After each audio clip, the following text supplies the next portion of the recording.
말씀과 동행하는 삶. 네, 오늘 설교의 제목이 되겠습니다. 오늘도 하나님의 말씀이 여러분의 심령 가운데 심겨져서 여러분의 마음을 새롭게 하고 또 변화를 주고 또 하나님을 만나는 그런 시간이 될 줄로 믿습니다. 지난주에 말씀드린 것처럼 요즘 살아가는 모든 사람들은 성공을 추구합니다. 그리고 성공에 따른 행복을 바라보며 한 날 한 날 바쁘게 열심히 살아갑니다.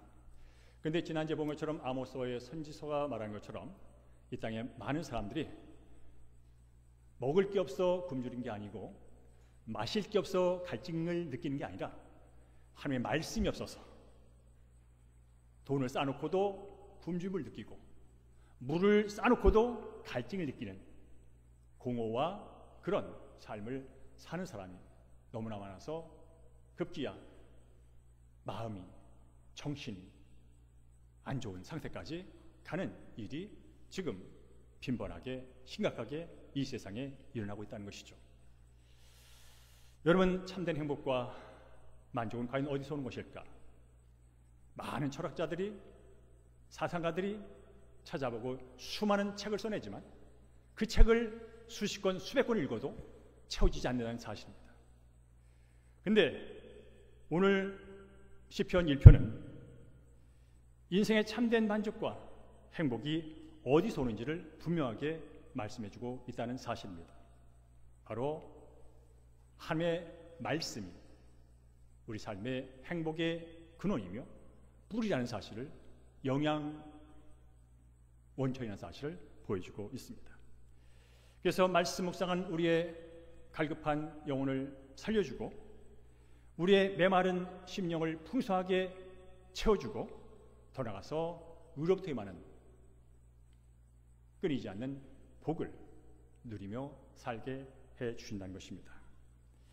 자, 따라하실까요? 말씀 묵상은 복된 인생의 시작입니다. 오늘 시편은 복 있는 사람은 이렇게 시작을 합니다. 복 있는 사람은, 여기서 말하는 복 있는 이라는 뜻은 복된, 행복한 그런 뜻입니다. 복된 사람, 복받은 사람, 행복한 사람은 이라는 것으로 오늘 본문이 시작을 합니다. 우리 함께 1절과 2절을 다시 한번 읽겠습니다. 시작. 복 있는 사람은 악인들의 꾀를 따르지 아니하며 죄인들의 길에 서지 아니하며 오만한 자의 자리에 앉지 아니하고 오직 여호와의 율법을 즐거워하여 그의 율법을 주야로 묵상하노다 라고 말합니다. 복 있는 사람은, 행복한 사람은 이것은 안 해, 그리고 이것을 해, 그런 뜻이에요. 복된 사람은 이것들은 안 해, 그런데 이것은 해 라고 분명하게 말씀해 주시죠. 첫째로 악인의 꾀를 따르지 않는답니다. 악인의 꾀. 악인이 누구예요? 악한 말하고 악한 짓 하는 사람들이에요. 순간의 쾌락과 순간의 만족을 위해서 악도 마다 않고 악한 말을 뿜어내고 거짓말을 뿜어내고 윤리 도덕을 무시하며 제멋대로 사는 사람이 악한 사람이에요. 여러분 아십니까? 이렇게 윤리 도덕을 무시하고 순간의 만족을 위하여 악한 말을 내뱉고 악한 행동을 하면 순간은 기쁠 수 있어요. 그러나 그것이 상대방을 해롭게 만들고 상대방에게 상처를 주고, 근데 아십니까? 나한테 상처받은 사람은 다시 내게 상처를 준다는 것을. 그래서 결국은 행복하지가 않아요. 죄인들의 길에 서지 않으며, 죄인들의 길에 서지 않는다는 뜻이 뭐냐면 죄가 뭡니까? 법을 지키지 않는 거예요. 불법. 서로 약속을 해놨어요. 우리 이렇게 삽시다. 이렇게 하면 서로 책망하고 심하면 벌까지 줘가지고 절대로 우리 서로 해야 하는 삶을 살지 않도록 법을 만들어놨어요. 근데 그 법을 어겨요. 나만의 유익을 위하여, 나만의 탐욕을 위하여, 나만의 기쁨을 위하여 법을 무시합니다. 심지어 법을 배운 사람이 법을 무시합니다. 법꾸라지. 이 법을 무시하면서 돈을 벌었어요. 법을 무시하면서 권력을 잡았어요. 법을 무시하면서 뭔가를 가졌어요. 근데 아십니까? 죄는 반드시 발각된다는 것을. 죄는 반드시 죄값을 치른다는 사실을. 그래서 결국은 행복하지 않은 거예요. 결코 복이 아니에요. 죄의 법을 무시하고 뭔가 얻은 것은 결코 복이 아니에요.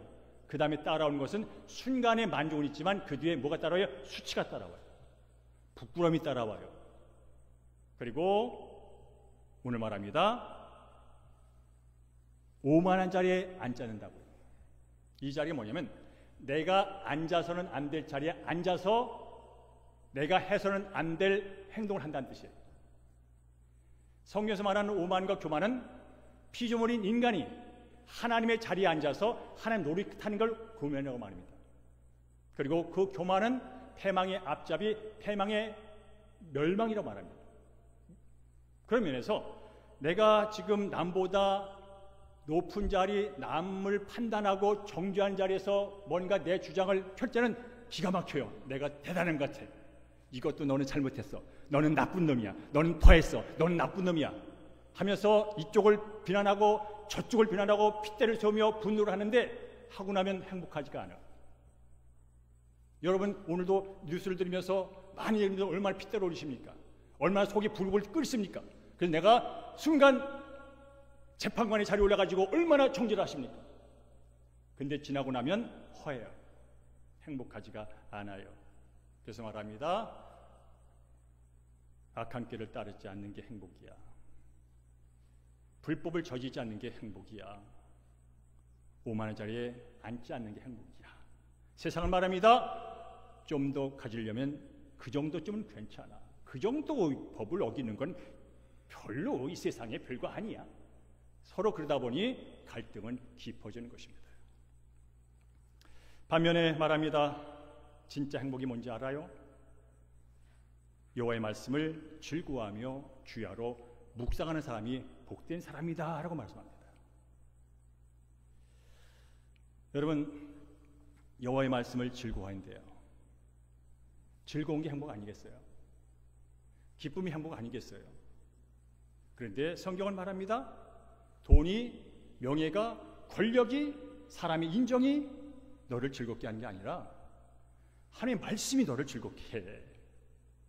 즐거우니 사람은 즐거운 일을 계속하게 돼 있어. 말씀 묵상하면서 즐거움을 느끼니 와 진짜 즐거움을 여기 있네 하면서 계속 주야로 말씀을 묵상하는 일이 벌어진다는 거예요. 이게 선순환. 그래서 예수를 믿고 구원받은 사람들은 말씀이 즐거워야 해요. 왜? 이 말씀이 생명이잖아요. 이 말씀이 살리는 거잖아요. 이 말씀이 내 죄를 보며 내 죄를 회개함으로 내가 자유를 얻는 길이잖아요. 그런 면에서 이 말씀을 늘 묵상하며 사는 게 행복한 인생이야. 여기서 말하는 묵상은 메디테이션, 히브리어로 하가. 되새김질한다, 중얼거린다, 마음속 깊이 생각한다 그런 뜻이에요. 오늘도 여러분 들리는 설교를 듣고 있는 거예요. 기록된 말씀을 읽었고 저희 입을 통해서 선포되는 말씀을 듣고 있단 말이죠. 근데 이 말씀 듣는 가운데 어떤 말씀이 여러분의 귀에 들릴 뿐 아니라 마음에 새겨지는 말씀이 있을 거예요. 그러면 그 말씀을 계속 붙들고 중얼거리세요. 마음으로 계속 깊이 새겨 넣으세요. 그래서 여기서 말하는 이 묵상은 흔히 여러분이 이미 많이 들었던 되새김질. 소가 여물을 먹어요. 그래서 위에 넣다가 다시 하루 종일 합니다. 위에 있던 걸 다시 입으로 빼내서 다시 되새김질합니다. 이걸 묵상입니다. 말씀도 마찬가지입니다. 오늘 한번 귀로 들리는 것 다시 흘려버리면 아무런 효과가 없어요. 여러분 음식도 마찬가지고 하나님의 말씀도 계속 씹어야 맛인 줄로 믿습니다. 여러분 TV에서 요즘에 먹는 프로그램이 많잖아요. 먹는 프로그램이 많다고요. 맛집 찾아가지고 그러면 이제 그 리포터라든지 갖고 그 음식과 하는 과정들을 다 소개한 다음에 직접 이제 먹어보잖아요. 근데 보면 진짜 맛을 모르고 방송을 위한 방송을 한 사람의 특징이 뭐냐면 그 맛있는 음식을 수저에 떠가지고 입에 넣는 순간 맛있대. 넣는 순간 맛있대. 이건요 아마추어야 아마추어. 그냥 겉에 느껴지는 것을 이미 맛있다고 듣고 왔고 이미 맛있다고 방송할 거니까 그냥 방송을 하고 있는 거예요. 진짜 맛은 뭔지 아십니까? 진짜 맛을 아는 사람은 이걸 일단 넣고 씹습니다. 씹고 뱃속까지 집어넣습니다. 그런 다음에 맛있는지 없는지 말을 합니다. 이게 진짜 맛이에요. 맛은 입에 들어오는 입술에 닿는 혀의 순간에 느끼는 게 아니고요. 진짜 맛은 씹고 먹어보고 생각한 후에 느끼는 맛이 진짜 맛이라는 것이죠.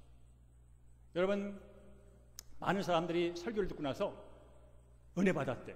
근데 어떤 걸 되게 말하냐면 그 말씀이 내 속에 와서 내 생각과 마음과 모든 걸 완전히 뒤집어 놓고 바꿔놓고 새롭게 정립시킨 걸 은혜 받았다 말하는 것이 아니라 당장 귀에 들을 때 기분이 좋아. 재밌어.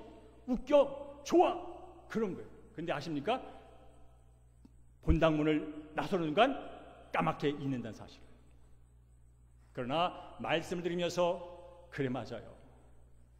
주의 말씀이 나의 잘못을 지적하고 내 잘못을 책망하고 또 좌절하고 소망 없는 나에게 다시 힘을 주고 용기를 주고 하는 것을 진짜 말씀을 듣는 가운데 새겼을 때 그때 하나님이 진짜 나와 함께 하시는구나. 하나님이 진짜 살아계시구나. 하나님의 존재 때문에 기뻐할 수 있는 데까지 가야 말씀이 진짜 새겨진 거예요. 듣는 것으로 느낄 수 있고 은혜 받다 말할 수 있어요. 그러나 진정 그 배경 속에 하나님이 고백이 되느냐는 거예요. 성령님이 고백이 되느냐는 거예요. 말씀의 능력이 고백이 되느냐는 거예요. 그런 면에서 성경이 분명 말합니다. 말씀을 읽고 묵상하는 것은 의무가 아니다. 즐거운 일이다. 말씀을 묵상하는 것은 율법이 아니다. 즐거운 일이다. 여러분은 말씀을 읽고 묵상하는 즐거움을 누리고 계십니까?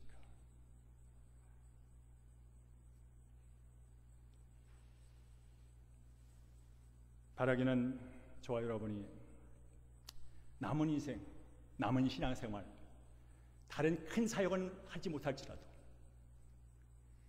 말씀이 즐거워, 말씀이 기대가 되고 내일 새벽에 일어나서 만나게 될 그 큐티 말씀이 기대가 돼요. 설레는 마음으로 잠을 이루고 큐티를 통하여 씹은 그 말씀이 생명이 되어 내 생각을 바꾸고 내 마음을 바꾸고 내 환경을 바꾸는, 아니 나 자신을 바꿔버리는, 그리하여 세상이 살게 보이는, 그리하여 연히 하나님이 살아계시다는 그런 고백이 저 여러분께 있기를 주의 이름으로 축원합니다. 두 번째로 따를까요? 복 있는 삶은 열매를 맺습니다. 복 있는 삶은 뭐라고요? 말씀 묵상 시작하는 거예요.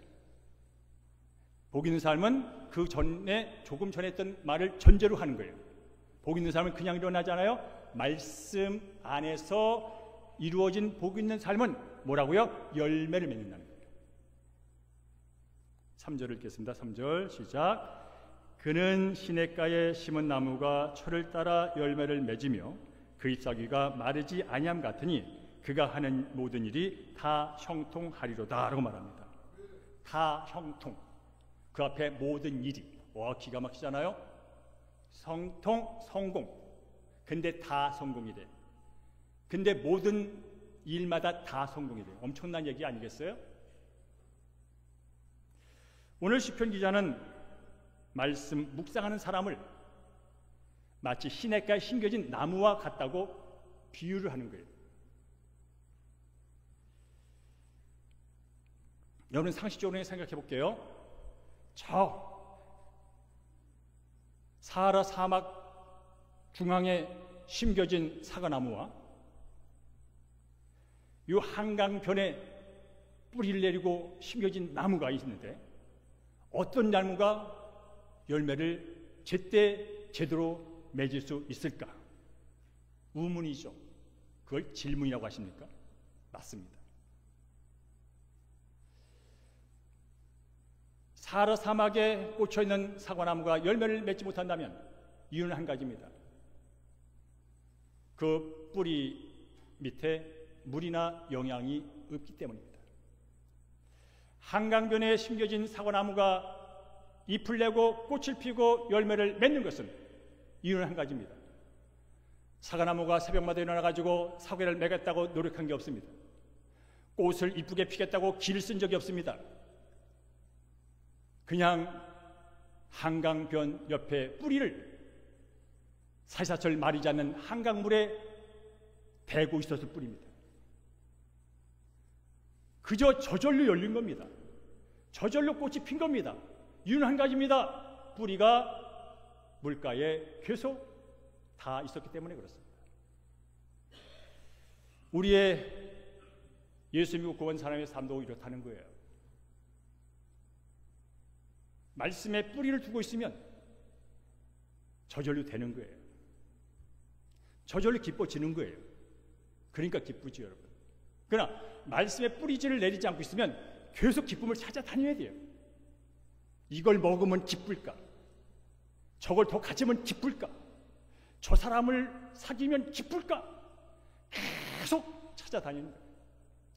찾아다니다가 어떤 땐 만족이 될 때가 있어요. 근데 대부분은 계속 나를 만족시키지 못한다는 데 문제가 있는 거예요. 사랑하는 성도 여러분, 진정한 기쁨과 평강과 소망과 삶의 가치를 누리고 싶으십니까? 일단 오늘 본문 말씀에 순종하여 말씀에 계속 뿌리를 두고 있는 단순한 삶을 살아보십시오. 기쓰지 마시고 애쓰지 마시고 하나님께 뭘 해드리겠다고 다짐하지 마시고 그저 생명 앞에 생명의 말씀을 그냥 읽으십시오. 영은 살리는 것이니 내 말은 영이요 생명이다. 이 자체가 생명이에요. 이 자체가 영혼의 샘물이에요. 그러니까 내 영혼을 이 영원한 샘물에 두고 있으면 이곳에서 내 안에 기쁨이 솟아오르는 것이고 내 속에 평강이 나타나는 것이고 내 속에 능력이 나타나는 것이고 내 속에 지혜가 나타나는 것이고 내 속에 어떻게 이 세상을 살아갈 길이 보이는 거예요. 그러니까 성경이 능력이 있죠. 그렇게 성경이 지금까지 수천 년 동안 변하지 않고 우리 안에서 읽혀지고 있는 것이지요.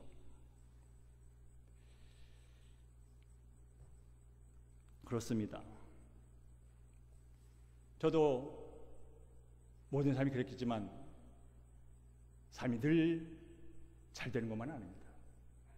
지치고 힘들고 실패하고 실망하고 화나고 분나고 심지어 죽고 싶고 그게 우리 인생의 가는 여정 속에 늘 있는 겁니다. 그때마다 말씀 아닌 다른 곳에 찾으면 되는 듯 하다가 푹 가는 듯 하다가 푹 그래요. 그러나 오늘 말씀에 순종하여 그래 여호와를 즐거워하며 말씀을 즐거워하며 주 아래 묵상하는 것이 복의 원천이요 복된 삶의 길이라면 그냥 단순히 여러분께서 지금까지 들어왔던 말씀들 하나 예만 들어볼게요. 수많은 말씀이지만 여호와는 나의 목자시니 내게 부족함이 없으리로다. 한 말씀을 오늘 들었다고 쳐요. 오늘 퀴즈 시간에 그걸 본문을 묵상했다고 쳐요. 여호와는 나의 목자시니 내게 부족함이 없으리로다. 차를 타면서도 운전을 하면서도 길을 걸으면서도 여호와는 나의 목자시니 내게 부족함이 없으리로다 라고 입으로 중얼중얼하다 보면 나의 목자 되신 하나님은 누구지? 그분이 어떤 목자길래 내게 부족함이 없도록 해주신다는 것이지? 하면서 하나님을 생각하게 됩니다.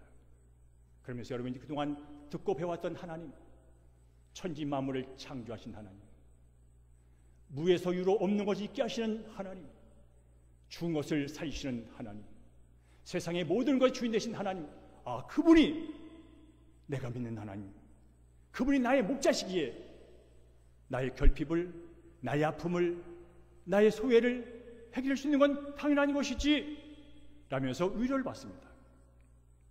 그러면서 오늘도 내가 직장 가는데 이런 두려움이 있고 안 될 것 같은 불안이 있고 그런 마음이 생길 때마다 저 들판에 양을 키우는 목자가 어떤 일을 할까? 양들이 배가 고프면 푸른 초장으로 이끌어서 초목을 먹게 만들고 양들이 갈증을 느끼면 그 오아시스 물가로 인도해서 물을 마시게 하는 게 목자라면, 오늘 나의 목자이신 전능하신 하나님께서 나의 일터에서, 나의 직장에서, 나의 학교에서, 나의 삶에서 그렇게 인도하시니까, 신실하신 하나님, 약속을 지키신 하나님이 나의 목자일진데 이건 당연한 일이지 라는 말씀이 내 마음과 내 불안과 생각을 지배하게 될 때, 그때 내 마음은 위로를 받는 것이고 내 눈은 번쩍 뜨여지는 것이고, 그러면서 기분 좋게 삶의 전자로 달려가는 일이 벌어지는 거죠. 여러분 인생을 살다 보면 정말 힘들 때가 있어요.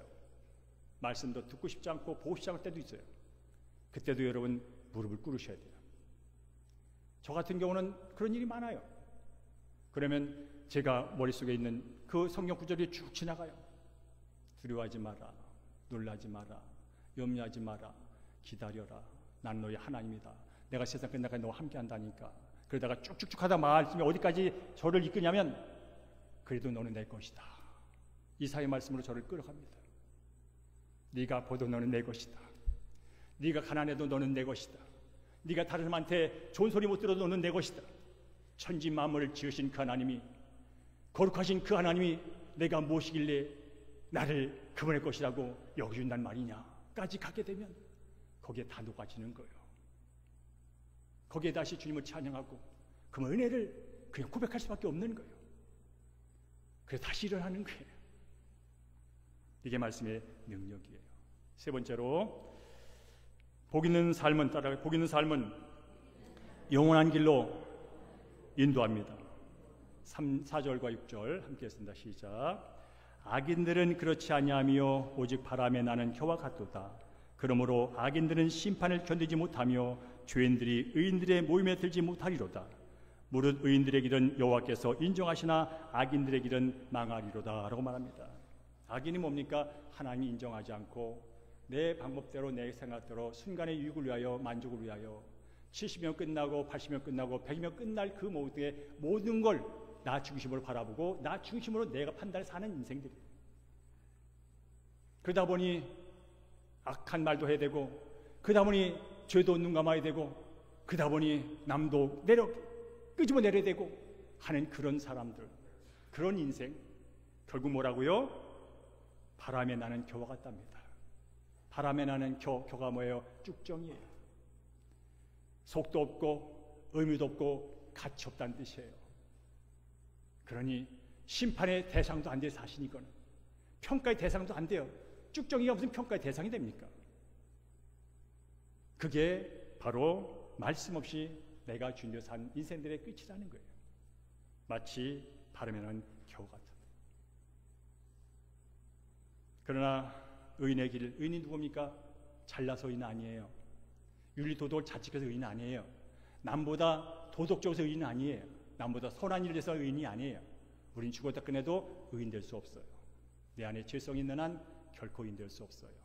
그러나 진짜 의 되신 예수님께서 나의 더럽고 추한 모든 죄를 다 전가받아서 가져가시고 그분의 의를 내게 주심으로 말미암아 하나님은 그걸 보고 이 영섭을 의롭다고 여겨주는 거예요. 의롭게 여겨졌으니 이 은혜가 얼마나 커. 이제 의인으로 거룩한 자로 내가 여김받았으니 의롭게 살아야지, 거룩하게 살아야지, 성실하게 살아야지. 그럼 사는 게 그리스도인의 삶이에요. 죽었다 끝내도 여러분 의롭게 되려고 애를 쓴다고 될 수 있는 게 아니에요. 이미 예수께서 해놓으신 그 일을 믿음으로 받아들여서 그걸 통해서 나를 의롭게 여기신 그분의 은혜에 감사하며 거룩하게 말씀대로 살려고 살다 보니 거기 의의 열매가 맺혀지는데, 성경 말합니다. 여호와께서 그렇게 사는 너를 인정해 준다는 거예요. 너는 내 자녀라고, 흠이 있어도 내 자녀, 부족해도 내 자녀. 그러면서 내 결핍과 아픔과 슬픔과 부족함을 돌봐준다는 게 인정한다는 뜻이에요. 이제는 저와 여러분이 말씀의 뿌리를 내리고 그곳에서 올라오는 그 생명의 기운으로 말미암아서 기쁨을 회복하고 평안을 행복하고 소망을 회복하고 복된 삶을 살아가길 주님으로 축복합니다.